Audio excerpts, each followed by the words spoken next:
मैंने ऐसा क्या कह दिया जो तुम्हें समझ में नहीं आ रहा? आप लिख कर दे दें मुझे, मैं सब खरीद के ले आऊंगा। क्या मुझे तुम्हें लिख कर भी देना पड़ेगा? जी। अगर तुम्हें नौकरी नहीं करनी है तो बता दो मुझे। क्या मैं कोई मदद कर सकती हूँ? शुक्र है तुम आ गई। जरा तुम इस नालायक को अच्छी तरह समझाओ कि इसे क्या करना है। मैं तो थक चुकी हूँ इसे समझाते समझाते। क्या हुआ है?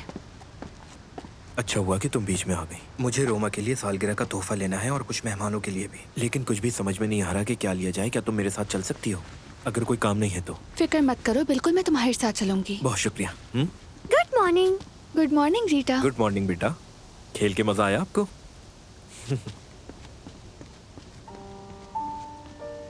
मामा आए, आपको अंदर ले चलती हूँ। रोमा आपको देखकर परेशान हो जाएगा। बेचारी बच्ची। चलो वरना लंच के लिए देर हो जाएगी। हाँ, चलो चलो।